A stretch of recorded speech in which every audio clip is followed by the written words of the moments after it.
The silence of space broke with a single transmission that would change everything. Commander Sarah Chen sat in her command chair aboard the UHSV, reviewing routine patrol reports when the communication officer's voice cut through the bridges. Quiet efficiency, Commander. We're receiving a distress call on the emergency frequency. Sarah straightened immediately, her dark eyes focusing on the main view screen as the message began to play. The voice was trembling, broken by static and what sounded like explosions in the background. This is New Haven. Colony requesting immediate assistance. We are under attack by unknown hostiles. They came without warning. Orbital bombardment has destroyed our primary settlement. Civilian casualties are catastrophic. Please. Anyone who can hear this? The transmission cut off abruptly, replaced by the cold hiss of dead air. Sarah's jaw tightened as she recognized the speakers. Accent Tellurians were one of the few species in the Galactic Council who had treated humanity with genuine respect rather than fear or condescension. They were a peaceful people, tall and graceful, with 4 arms and skin that shimmered like mother-of-pearl. Their colony on New Haven had been established 50 years ago. As a beacon of Tellurian culture and art. Now, someone had attacked them. Communications. Relay that message to Galactic Council Emergency Services immediately, Sarah ordered, her voice steady despite the fury building in her chest. Then patch me through to Admiral Okonkwo on Secure Channel 7. The young officer at the communications station worked quickly, her fingers dancing across holographic controls. Council Services acknowledges receipt. Commander, she reported after a moment there, dispatching a standard. Peacekeeping, flotilla estimated arrival at New Haven in 48 hours. 48 hours. Sarah's hands gripped the armrests of her command chair hard, enough that her knuckles went white. In 48 hours, everyone on New Haven could be dead, or worse, the galaxy's so-called peacekeepers moved with all the urgency of a bureaucratic committee, because that's exactly what they were. Most council species had evolved on worlds where predators were small and easily avoided. They had never known real danger, never developed the instincts that humanity carried in its DNA from a million years of surviving Earth's merciless environments. Admiral Okonkwo is online. Commander, communications officer announced. The view screen flickered and Admiral Marcus Okonkwo's weathered face appeared. He was a veteran of the First Contact Wars, back when humanity had to prove it deserved a place among the stars. His gray hair was cut military short, and his brown eyes held the kind of hardness that came from making impossible decisions. I heard the transmission, he said without preamble. The Tellurians. Yes, sir. Sarah confirmed. Council is sending peacekeepers, but not for 2 days. Marcus was quiet for a long moment, his gaze distant as he calculated options and consequences. Then his expression hardened into something that would have terrified anyone who didn't know him. The Tellurians stood with us when the Council wanted to quarantine Earth as too dangerous, he said. Quietly, they argued that humanity deserved a chance, that we were more than our violent history. He paused, and Sarah saw the decision crystallize in his eyes. Protocol Omega is authorized, Commander Chen, Marcus said, and those words carried the weight of history. Rallied the fleet. Sarah felt her heart rate spike with adrenaline. Protocol Omega had never been used, not in the 23 years since it was created. Was the contingency plan for when humanity's allies needed help and official channels moved too? Slowly, it meant acting without council approval. It meant risking everything humanity had built in galactic society. It meant war. Understood, Admiral, Sarah said, and her voice didn't waver. I'll begin immediate preparations. Marcus nodded once. Sharp and decisive. I'm activating every ship within 10 light years of your position. He said you'll have 30 vessels within 6 hours, and more joining as they receive the signal. He leaned forward, his expression intense. Sarah, the galaxy thinks we're barely civilized brutes who got lucky with FTL technology, he continued. They think our weapons are crude and our tactics are primitive. A grim smile crossed his face. Let's show them what happens when someone hurts our friends. The transmission ended, and Sarah was already moving helm, plot a jump course to New Haven. Maximum speed, she ordered weapons. Bring all systems online and load every magazine we have around her. The bridge erupted into controlled chaos as her crew executed her commands with practiced efficiency engineering. I want every reactor running hot, Sarah continued. I don't care if we exceed safety margins. We're going to war, and we're going to get there fast. Lieutenant Commander James Park stepped up beside her chair. He was young for his rank, but he had proven himself in a dozen crisis situations commander. If we do this without council authorization, he began. Sarah cut him off. With a look, the council had their chance to respond appropriately. She said coldly. They chose bureaucracy over action. She stood up, her slight frame somehow seeming to fill the entire bridge with presence. We're going to save whoever we can, she declared. And then we're going to find whoever did this and make sure they never threaten anyone again. The bridge crew responded with grim determination. They were human, every one of them, and they understood what was at stake. The galaxy had rules and protocols and diplomatic procedures. Humanity had something else. Humanity had rage, not the hot, uncontrolled fury of mindless violence. This was the cold, calculated rage of a species that had climbed to the top of Earth's food chain through intelligence, cooperation, and an absolute refusal to abandon their own. The Tellurians had stood with humanity. Now humanity would stand with them. And heaven help anyone who got in their way. Jump in 30 seconds. The helmsman reported. Sarah pulled up the tactical display, already mentally cataloging what they would need. More ships. Definitely heavy assault units, marine battalions trained for boarding, actions medical teams equipped for mass casualty situations, and weapons, lots of weapons. The countdown reached 0, and the Indomitable lurched as its FTL drive engaged stars stretched into impossible lines of light as the ship tore through the fabric of space itself. Sarah watched the display as other ships began appearing on long-range sensors.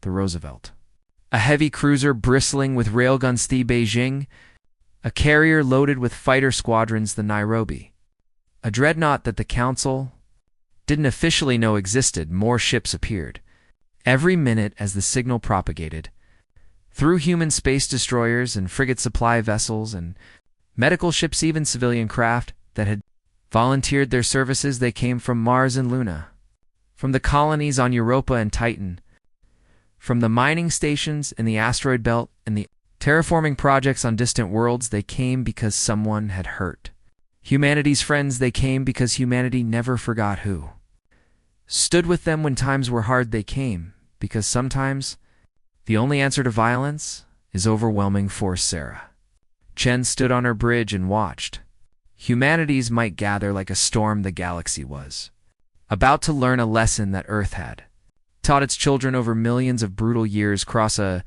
Deathworlder at your own risk. Cross a Deathworlder's friends and face extinction.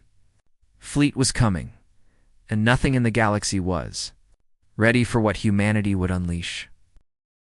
The Council peacekeeping flotilla arrived at New Haven exactly 47 hours and 32 minutes after the initial distress. Co-Commander Pleox of the Zenthari Concordat stood in the command center of the patrol ship Harmonious Resolution and felt all three of his hearts sink at what the sensors revealed. New Haven was burning. The primary settlement that had housed 200,000 Tellurian civilians was now a crater 5 kilometers wide. Secondary settlements showed similar devastation. Orbital scans detected fires still raging across the continent. The beautiful gardens that the Tellurians had cultivated for half a century were scorched wastelands. Pleox elongated fingers trembled slightly as he activated the communication channels. His species had evolved on a low-gravity world, where conflict was resolved through lengthy debate and careful negotiation. Sight of such wanton destruction made his digestive system clench with horror. This is Commander Pleox of Galactic Council. Peacekeeping to any survivors on New Haven. He transmitted on all frequencies. We have arrived to render assistance. Please respond if you can hear this. Transmission static answered. Pleox ordered his ships to begin scanning for life signs. The Harmonious Resolution and its 3 escort vessels moved into standard search patterns, their sensors sweeping across the devastated planet. After 20 minutes, the science officer looked up from her station. Her species, the Quelari, had large compound eyes that now reflected the glow of her display's commander. "I'm detecting approximately 3,000 Tellurian life signs." She reported. Her voice carried the musical quality common to her people, but it was subdued. "Morning. They appeared to be gathered in underground shelters that survived the bombardment. Prepare rescue teams." Pleox ordered immediately and document. "Everything will need comprehensive evidence for the council tribunal." The Quelari officer hesitated. "Sir, there's something else," she said quietly. "The bombardment pattern suggests this wasn't a military strike. The targeting was designed to maximize civilian casualties while avoiding industrial infrastructure." Pleox felt cold understanding wash over him. Slavers, the word tasted like poison. Slavers operated in the lawless regions beyond council jurisdiction, preying on isolated colonies and selling their captives to black market buyers.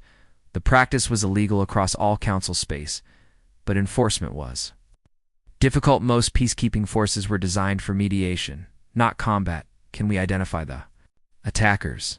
Pleox asked. "The weapon signatures match Kresh technology." The science officer replied. The Kresh sovereign typically knew them by reputation.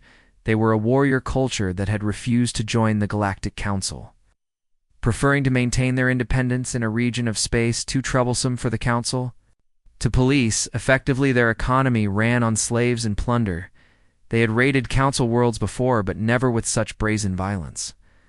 "Begin standard documentation protocols," Pleox ordered. Following the procedures he had been trained to execute, record all evidence, catalog the damage, prepare witness statements from survivors. It was the right thing to do. According to Council, evidence would be presented to the Judicial Committee. Diplomatic protests would be filed with the Kresh sovereignty. Economic sanctions would be debated and possibly implemented over the next several months. Justice would be served eventually, through proper legal channels, even as Pleox gave the orders. Part of him wondered if the Tellurian survivors would find comfort in such bureaucratic justice. His crew worked efficiently, launching recovery shuttles toward the underground shelters where Tellurians had survived the onslaught. Medical teams prepared to treat radiation exposure and traumatic injuries. Engineers assessed which structures could be salvaged. Everything was proceeding according to established protocols when the sensor alarm screamed. "Commander!" the tactical officer shouted, his voice breaking with panic. Multiple FTL signatures detected massive energy readings incoming. Pleox rushed to the tactical display. His 3 hearts began racing as the computer processed the incoming data. What he saw made no sense. 20 contacts, 4 to 60A. 100 ships dropping out of FTL space in perfect formation. The energy signatures were unlike anything in the Council database. Vessels were larger than standard peacekeeping craft, their power outputs exceeding safe operational parameters by factors that should have been impossible. Identify those ships. Pleox demanded. The tactical officer's hand shook as he worked. "Sir, they're broadcasting human identification codes." Human. Pleox felt ice flood his veins. Humanity was the newest member of the Galactic Council, admitted only 23 years ago.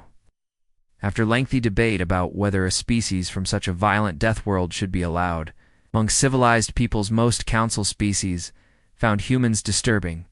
They moved too quickly, spoke too loudly, and possessed physical capabilities that seemed almost supernatural compared to species from more gentle worlds. They could tolerate accelerations that would kill a xantherapy, could survive in environments that would be lethal to most Council citizens, and they had a reputation for violence that made other species nervous, but they had followed Council laws scrupulously since joining. They had never deployed unauthorized military forces. They had been model citizens, if somewhat intimidating ones until now. "Get me a communication channel to the human fleet, Commander," Pleox ordered, trying to keep his voice steady. "This is Commander Pleox of Galactic Council Peacekeeping to human vessels. He transmitted you are entering a designated disaster zone. Please state your intentions." The response came immediately. Human woman appeared on his view screen. Shy was small by the standards of her species, but something in her dark eyes made Pleox's survival instincts scream danger. "This is Fleet Admiral Sarah Chen of the United Human Space Forces," she said, her voice carrying an edge like sharpened steel. "We received a distress call from New Haven. We're here to respond." The Council has already dispatched appropriate peacekeeping forces, Pleox replied, gesturing to his small flotilla. Your presence is not required and may constitute a violation of military deployment protocols. Sarah Chen's expression didn't change, but something cold and terrible flickered in her eyes with respect. Commander Pleox, your peacekeeping forces arrived 2 days after our friends started dying. She said each word was precisely controlled, which somehow made them more frightening. We're not here for protocol, we're here for justice. Justice is administered through proper legal channels. Pleox insisted. Though he knew he sounded weak, documented evidence will be presented to the Council Judiciary. We have the only evidence we need. Sarah interrupted. Someone attacked the Tellurians. Someone destroyed their homes and killed their families. She leaned forward slightly. We know who did it. The Krish sovereignty. We know where their stronghold is on. We're going to pay them a visit. Horror-filled Pleox, you cannot attack the Krish, he protested. That would be an act of war. It would violate every treaty humanity signed when joining the Council. The Tellurians stood with humanity when the Council debated whether we were too dangerous to join civilized space. Sarah said quietly they argued that we deserved a chance, that we could be trusted despite our violent history. Her expression hardened. Someone just proved that the galaxy still needs that violence sometimes. She continued, someone just demonstrated that your peaceful protocols and diplomatic procedures can't protect the innocent. She stood up from her command chair. You had your chance to save them. Commander Sarah said you arrived in time to count bodies and file reports. The human fleet began moving, accelerating past the Council vessels with contemptuous ease. We're going to make sure this never happens again, Sarah declared. Stand aside, Pleox wanted to protest. To assert Council authority? To prevent the catastrophe he could see coming? But what could he do? His 4 peacekeeping vessels carried sensors and communication equipment and medical supplies. The human fleet bristled with weapons he couldn't even identify. Some of those ships were larger than anything the Council deployed, and every single one of them radiated barely controlled fury. Admiral Chen, please reconsider. Pleox tried one last time. Military action will have consequences. Humanity's Council membership could be revoked. There will be sanctions and diplomatic repercussions. Sarah Chen looked at him through the view screen, and Pleox saw something that would haunt him for the rest of his life. She wasn't angry. She was resolved. Tell the Council we'll face whatever consequences they decide to impose, she said calmly. After we're done. The transmission ended. Pleox watched helplessly as the human fleet jumped to FTL speed, heading toward Kresh space. Like an ancient Earth myth he had once read about, a vengeful god bringing judgment. His hands shook as he prepared his report for the Council. How did he explain this? How did he describe the moment when humanity shed its civilized veneer and revealed what lay beneath? The Deathworlders were going to warn. The galaxy was completely unprepared for what that meant. Warlord Thaxoner of the Kresh sovereignty stood in the command center of Kuruk Station and radiated satisfaction. The raid on New Haven had been even more profitable than projected. 3,000 Tellurian slaves now waited in the holding pens below, their value already estimated at enough credits to fund his clan's operations for a full cycle. The Tellurians were prized merchandise there, for arms made them excellent laborers, and their docile nature meant they rarely caused trouble. Thaxoner's crimson scales gleamed under the harsh lighting of the station as he reviewed the profit calculations. His species had evolved as apex predators on a world of endless competition. The Kresh understood strength and respected only power. The Galactic Council, with its endless debates and diplomatic protests, meant nothing to him. What would they do? Send strongly worded communications? Impose economic sanctions that the Kresh would simply ignore? The Council was weak. Composed of species that had never known real conflict, they talked endlessly about peace and cooperation, while the Kresh took what they wanted. Warlord, his tactical officer, interrupted. The younger Kresh warrior's scales were still predominantly green, not yet darkened by age and combat. We're detecting FTL signatures approaching our position. Staxner didn't even look up from his profit reports. Council peacekeepers asked dismissively, let them come. They'll scan the station, file their reports, and leave, like they always do. Karix Station had stood for 2 centuries in the heart of the Maelstrom sector. Region was filled with dense asteroid fields and unstable gravity wells that made navigation treacherous. The station itself was protected by shields powerful enough to withstand sustained bombardment from any Council vessel. It was impregnable. The signatures don't match Council vessels, the tactical officer said. And now there was uncertainty in his voice. The energy readings are significantly higher than standard. Alarms began screaming throughout the command. Center Thaxner looked up sharply at the tactical display. His predatory eyes widened as the computer processed the incoming data. 137 vessels had just dropped out of FTL space. They were arranged in attack formation, moving toward the station with speed that exceeded anything the Kresh had encountered. What species? Thaxner demanded. Human, the tactical officer replied, and his voice cracked slightly. Human. Ern searched his memory. He had heard of Thema. Newcomer species from some backwater world.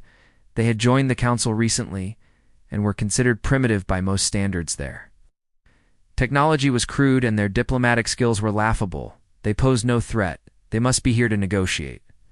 For the Tellurian slaves, Thaxner decided prepare to discuss terms, calculate a premium price for their friends. The tactical officer looked uncertain. Warlord, they're not slowing down, he reported. They're accelerating directly toward the asteroid field. Thaxner laughed. A harsh sound, like grinding stone. Fools. He declared they'll destroy themselves trying to navigate the Maelstrom. No species can pilot through that field at combat speeds. He watched the display with amusement as the human fleet entered the outer edge of the asteroid field. The Maelstrom sector was named for the chaotic tumble of rocks and debris that filled the region. Asteroids the size of mountains spun in unpredictable patterns.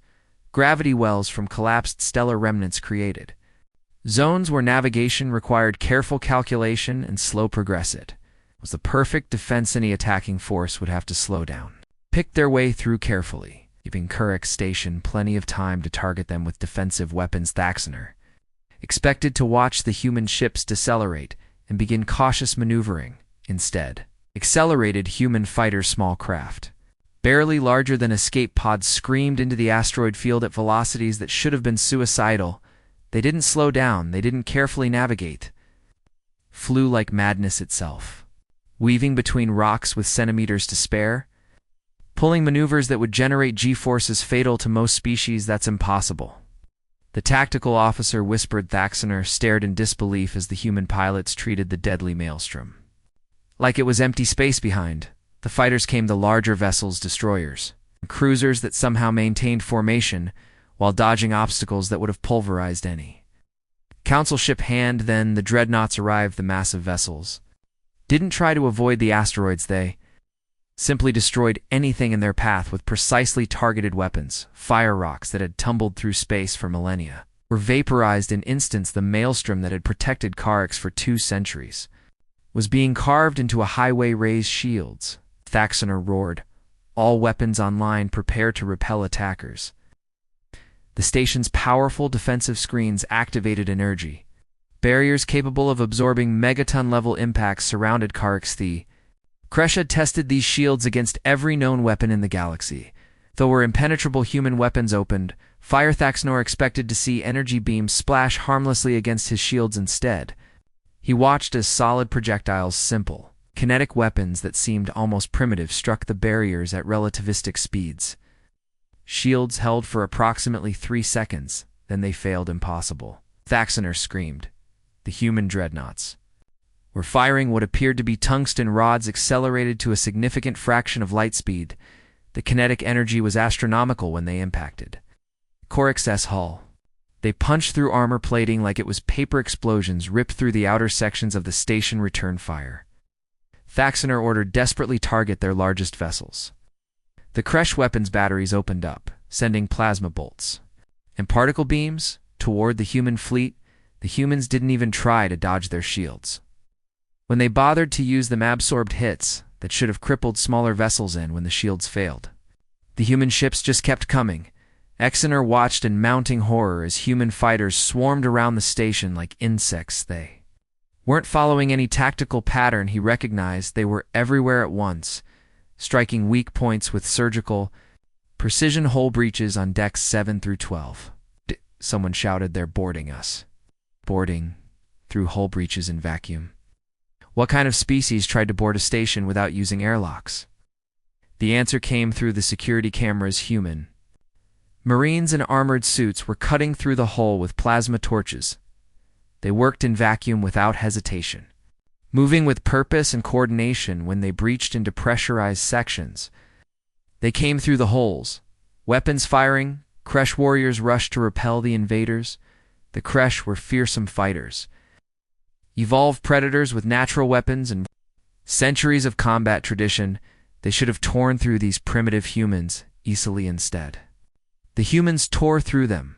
The Thaxoner watched security footage in disbelief as human soldiers fought in ways that defied his understanding. Took wounds that should have been fatal and kept fighting. They moved with speed and aggression that seemed impossible for their size. And they made sounds, terrifying vocalizations that the translator rendered as war cries in battle. Rage One human marine took a plasma bolt to the shoulder that burned through his armor. He responded by charging the Kresh warrior who had shot him, charging, not retreating to seek medical attention, not calling for backup, charging directly at an opponent who outweighed him by half. The human grabbed the Kresh warrior, grabbed him with hands cased in powered armor, and physically threw him against a wall with such force that the warrior's scales cracked. Thaxoner realized with creeping horror what he was witnessing. Humans weren't fighting like soldiers. They were fighting like predators. They were fighting like they enjoyed it all. Forces fall back to the command center, Thaxoner ordered. Seal the blast doors. Establish a defensive perimeter. His warriors retreated in disorder, pursued by humans who seemed to be everywhere at once.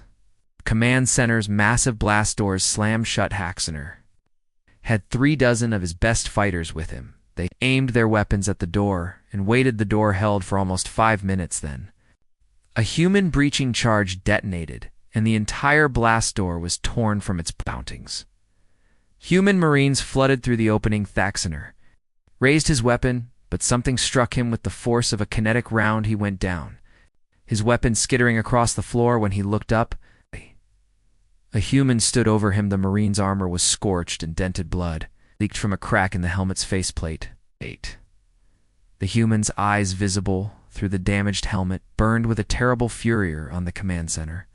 The last of Thaxoner's warriors were being subdued with brutal efficiencies.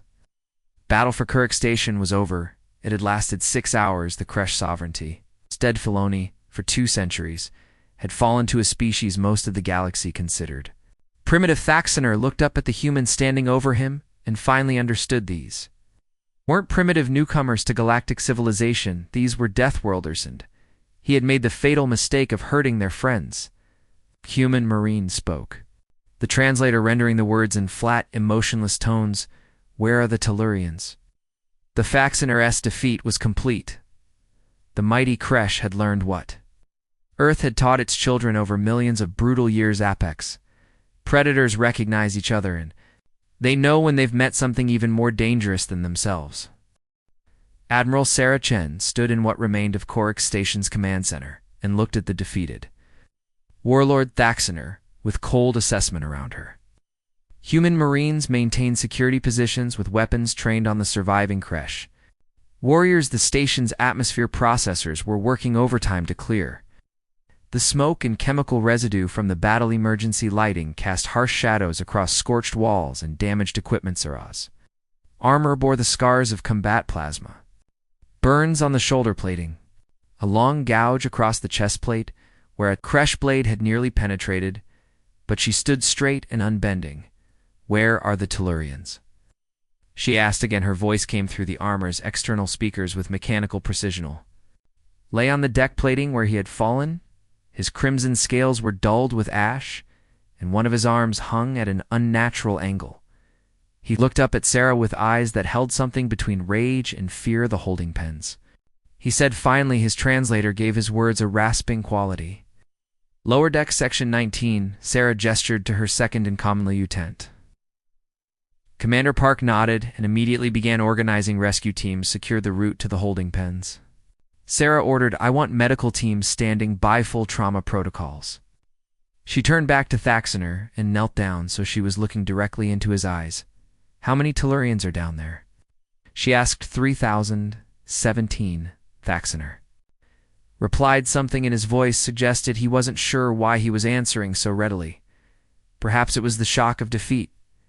Perhaps it was the unwavering intensity in Sarah's gaze. Are they alive? Yes. Thaxoner confirmed live merchandise is worth more than corpses. The casual way he said it made several nearby Marines tense. Sarah raised one hand slightly, a subtle gesture that kept her troops from reacting violently. I'm going to give you a choice, Warlord, Sarah said quietly. Her tone was conversational, but something in it made Thaxoner's predatory instincts scream, danger. You're going to help us evacuate those Tellurians. She continued, you're going to provide us with complete medical records on every captive, any injuries they sustained. Any treatments they received? She paused. Letting that sink in, you're going to give us access to your supply stores so we can ensure they're properly fed and hydrated during transport, Sarah went on. And you're going to do all of this immediately. And without resistance. Thaxoner's eyes narrowed. And if I refuse? He asked. Sarah's expression didn't change. Then I'll leave you in this command center with Sergeant Martinez over there, she said, gesturing to a massive human marine who stood near the shattered blast doors. His grandmother was Tellurian. She married a human colonist 40 years ago, and their family was visiting New Haven when you bombed it. Martinez didn't move, but something in his posture suggested barely restrained violence. He's very interested in having a conversation with you about that, Sarah continued, and while I would normally stop him because we're civilized people who follow rules of war, I might be too busy coordinating rescue operations to notice what's happening in here. She leaned closer to Thaxoner. Or you can cooperate. And when we're done, you'll face justice through proper legal channels. Sarah said the Galactic Council will try you for your crimes. You'll have lawyers and witnesses and all the bureaucratic process that civilization provides. The choice hung in the air between them. Thaxoner looked from Sarah to Martinez, and back again.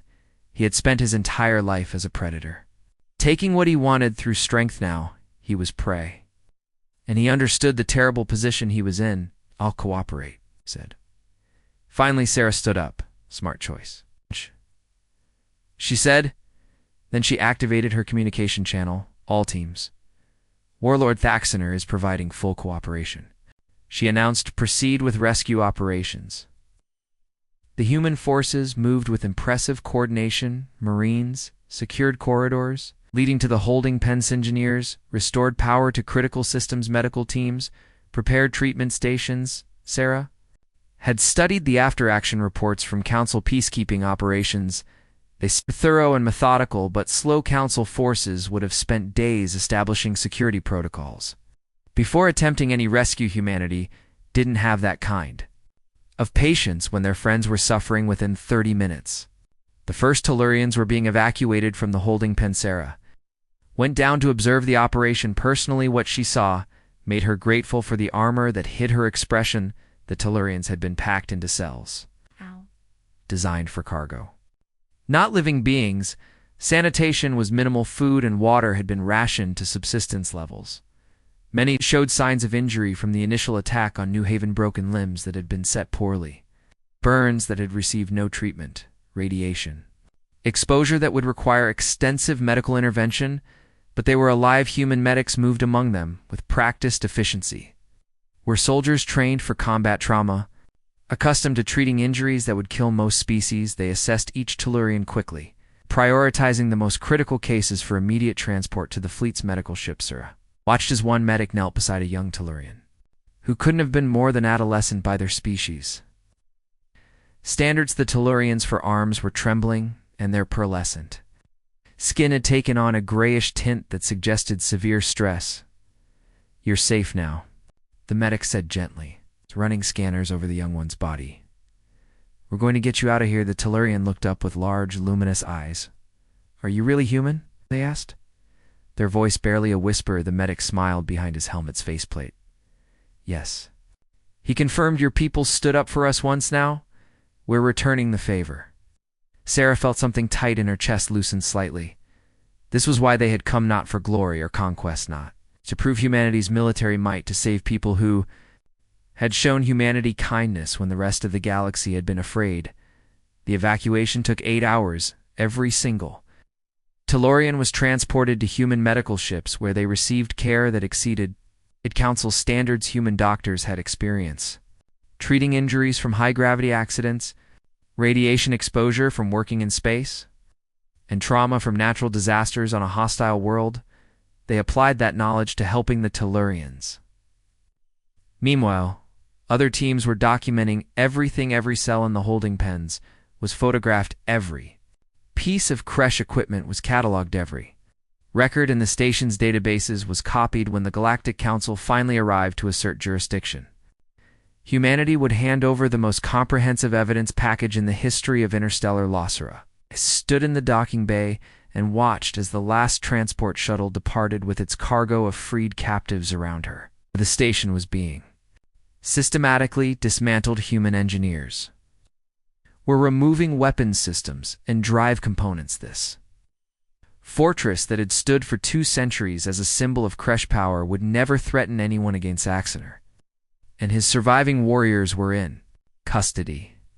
Guarded by Marines who took their duty with grim seriousness, they would face trial, they would answer for their crimes, but they would live. Because humanity had chosen mercy over vengeance. Lieutenant Commander Park approached and saluted all Tellurians evacuated successfully. He reported medical teams report that with proper treatment, full recovery is expected for 97% of the captives. Sarah nodded, and the evidence package complete and ready for transmission to the Council. Park confirmed. We've documented everything. They won't be able to ignore this. Sarah removed her helmet, letting the station's recycled air wash over her face. Her dark hair was matted with sweat, and her face showed the exhaustion of combat and command send it all. She ordered every image, every file, every piece of testimony. She looked around the docking bay and then prepared the fleet for departure. Sarah continued. We're going home. Park hesitated. Admiral, the Council is going to have questions, he said carefully. We violated about a dozen treaties by coming here. Sarah smiled, but it didn't reach her eyes. Let them ask their questions. She said, we'll answer them after we make sure our friends get home safely. She looked out through the bay's atmospheric shield at the assembled human fleet ships from a dozen worlds, crewed by people who had dropped everything to answer a distress call. We showed the galaxy what humanity does when someone hurts our friends. Sarah said quietly, now, let's show them what we do afterward. Park looked confused. Sir? We rebuild, Sarah explained. We help the Tellurians recover. We make sure this never happens again. We prove that humanity isn't just good at breaking things. She put her helmet back on. We're also very good at putting them back together. The Galactic Council chamber on Concordia Prime had stood for 3,000 years as a monument to peaceful cooperation among species. Its vast dome stretched upward into an artificial sky that cycled through the atmospheric conditions preferred by different member races. Representatives from 247 species sat in their designated sections, arranged in concentric circles around the central speaking platform. Today, that chamber was filled with attention unlike anything in recent memory. High Counselor Veshtar of the Arconian Collective called the emergency session to order. Her species had evolved from herd animals and valued consensus above all else. The gentle chiming of her crystalline voice normally brought calm to any gathering. Today, it barely cut through the anxious murmurs filling the chamber. This council convenes to address the actions of humanity regarding the incident at New Haven Colony and subsequent military operations against the creche sovereignty. Veshtar announced. Every eye in the chamber turned to the human delegation ambassador. Helen Rodriguez sat with perfect composure in the human section. She was a veteran diplomat who had spent the last 20 years building humanity's reputation in galactic society. Behind her sat Admiral Sarah Chen, still wearing her dress uniform, bearing the marks of recent promotion. The contrast between the two women was striking. One represented humanity's diplomatic face, the other its military might. The charges are severe, Veshtar continued, unauthorized military deployment, violation of the non-aggression, court use of prohibited weapons technologies, and conducting warfare within Council-monitored space without authorization. She paused. her multifaceted eyes reflecting the chamber's soft lighting. The proposed sanctions include suspension of humanities, council membership, trade restrictions, and mandatory disarmament of all human military forces beyond system defense requirements. The murmurs grew louder. Some species called for immediate implementation of these sanctions. Others argued for leniency. Helen Rodriguez stood to speak, but before she could begin, a request for recognition came from an unexpected source. The Tellurian delegation representative Keshiana rose gracefully on her forearms. She had been one of the survivors rescued from Kurek Station. Her pearlescent skin still showed faint scarring from injuries sustained during the Kresh bombardment. I request permission to address the council before any votes are taken, she said. Her voice carried the musical quality common to her species, but it was strengthened by emotion. Fester looked surprised, but nodded. The council recognizes Representative Kessiana, she said. Kessiana moved to the central speaking platform with careful dignity when she spoke. Her words carried throughout the chamber. I was on New Haven when the Kresh attacked. She began. I watched my colony burn from orbit. I saw my neighbors die in the bombardment. I heard my children screaming as our shelter's life support began to fail. The chamber fell completely silent. Council peacekeepers arrived 47 hours after our distress call. Keshina continued. They were professional and thorough. They documented everything. They followed every protocol. She paused, and her large eyes swept across the assembled representatives. They counted our dead and prepared their reports while we waited in darkness, wondering if anyone would save those of us who had been taken. She said, her voice strengthened. Humanity arrived and within hours had located the Kresh stronghold. Within a day, they had breached defenses that had stood for 2 centuries, and within 2 days, every single one of my people was freed. Keshina's arms moved in a gesture of profound respect. I understand the council's concerns about unauthorized military action, she said. I understand that humanity violated treaties and protocols. She looked directly at the council leadership. But I also understand that my daughter is alive because humans didn't wait for authorization. Keshina stated my daughter was dying from radiation poisoning in a Kresh slave pen. Council protocols would have had her in that pen for months. While diplomatic channels were exhausted, human doctors saved her life within hours of the rescue. The Tellurian representatives' composure wavered slightly so before this council votes to punish humanity. I ask you all to consider one question, she said. When your people are dying and your children are being sold into slavery, do you want peacekeepers who follow protocol? She paused for effect. Or do you want someone who will actually save them? Question hung in the Arkshna, returned to her seat in the chamber, erupted in Debo Tefter, called for order, but the passionate discussions continued. Species would express support for harsh sanctions were now hesitating. Representatives were conferring with their delegations, recalculating their positions. Commander Pleox of the Zentheri Concordat requested recognition. He had filed the initial report on humanity's actions and had recommended significant sanctions. Now he stood at his delegation's platform looking uncomfortable. I have reviewed the complete documentation of humanity's operations at Karek Station, he said. His 3 hearts were clearly stressed, visible through the semi-transparent sections of his species anatomy. What I found contradicts my initial assessment. Pleox admitted human forces conducted their assault with remarkable precision. Civilian casualties among the Kresh population were minimal, despite the intensity of combat. Prisoners were treated in accordance with interstellar land. The medical care provided to Tellurian captives exceeded council standards. He manipulated his datapad, and projection screens around the chamber displayed images to Tellurians receiving treatment in human medical base Kresh, prisoners being processed with proper documentation. The systematic dismantling of Karek's weapon systems. Furthermore, Pleox continued, humanity has provided this council with the most comprehensive evidence package in the history of war crimes prosecution. More images appeared, detailed documentation of every Kresh atrocity, testimony from survivors, complete records of the slaving operation. This evidence will ensure that the Kresh leadership faces justice. Pleox said something that would have taken years through normal council investigative procedures. He looked toward the human delegation. I still believe humanity acted outside proper authority, Pleox stated, but I also must acknowledge that there Actions achieved results that Council forces could not have accomplished. The debate continued for hours. Species argued from different perspectives. Some focused on legal precedent, others on practical outcomes. The philosophical divide was clear. Half the Council believed that law and order must be maintained regardless of circumstances. The other half recognized that sometimes immediate action was necessary. Finally, Verstar called for a vote on the proposed sanctions. The chamber fell silent as representatives registered their decisions. Results appeared on the central display. 123 votes in favor of sanctions, 124 votes against the sanctions failed by a single vote. But before the chamber could erupt in reaction, the Concordat Prime representative stood. The Concordat were the Council's founding species. Respected for their wisdom, I propose an alternative resolution.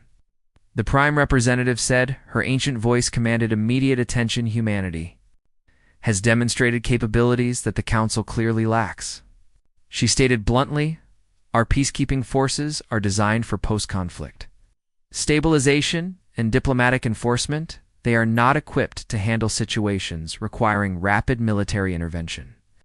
She looked directly at Admiral Chen. Therefore, I propose that humanity be offered a position on the Council Security Directorate with a specific mandate. The Prime representative continued, they will serve as the Council's rapid response force for situations too dangerous or time-sensitive. For standard peacekeeping operations, the proposal was radical, nothing like it had ever been implemented in Council history. But after hours of debate, species who had disagreed on sanctions found themselves united in supporting this new approach. The vote was nearly unanimous. Helen Rodriguez stood to respond on behalf of humanity. I accept this position, she said formally, but we have conditions. A murmur of surprise ran through the chamber. Humanity will serve as requested. Helen continued, we will respond to threats against Council members. We will protect the vulnerable and we will bring criminals to justice. She paused, but we will do it our way. Helen stated firmly, we will not wait for committee approvals. When lives are at stake, we will not limit our response based on diplomatic considerations, and we will never abandon our friends. Regardless of political consequences, she looked around the chamber. If the Council can accept these terms, then humanity will be honored to serve. Helen Seidvester considered this carefully. The Council accepts. She announced with the understanding that humanity will coordinate with existing peacekeeping forces and provide regular reports on all operations. Helen noted Admiral Sarah Chen stood and joined the ambassador at the platform. The galaxy is a dangerous place. Sarah said, her voice carried the weight of recent combat. There are predators who prey on the weak, there are criminals who operate outside civilized space, and there are threats that don't respond to diplomatic protests.